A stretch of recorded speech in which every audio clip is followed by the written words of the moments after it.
අස්වැසුම සුබසාධක ප්‍රතිලාභ හම්බෙන ඔයාට ඔයාගේ මාසිකව හම්බෙන අස්වැසුම දීමනාව බැංකුවට වැටුණද කියන එක ඔයාට දැන් ගෙදර ඉඳන්ම බලා ගන්න පුළුවන්. ඉතින් අපි බලමු කොහොමද ඒක ගෙදර ඉඳන්ම බලා ගන්න කියලා. මේකෙදි ඔයාගේ ෆෝන් එකෙන් ඔයා වෙබ් බ්‍රවුසර් එකක් ඕපන් කරගන්න. ඕපන් කරගෙන https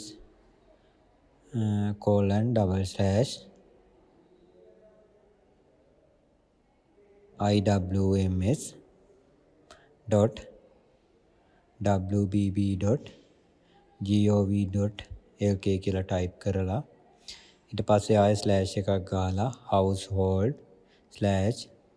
search කියලා ටයිප් කරලා එන්ටර් කරන්න. ඒ එන්ටර් කරාට පස්සේ මෙන්න මේ විදිහට social register 2022 කියලා ෆෝම් එකක් ඕපන් වෙනවා. එතනින් ඔයාගේ ජාතික හැඳුනුම්පත් අංකයෙන් හරි ඔයාගේ QR අංකයෙන් හරි ඔයාට පුළුවන් මේ දීමනාව වැටිලාද කියන එක බලා ගන්න. මෙතන ID number එක සිලෙක්ට් කරලා ඔයාගේ ID number එක ඇතුළත් කරලා search register කියන එක දෙන්න. එතකොට පෙන්නනවා. ඒ වගේම ඔයාගේ QR අංකය ඇතුළත් කරලා search register කියන එක දුන්නත් ඔයාගේ payment එක බැංකුවට වැටිලාද කියලා බලා ගන්න පුළුවන්.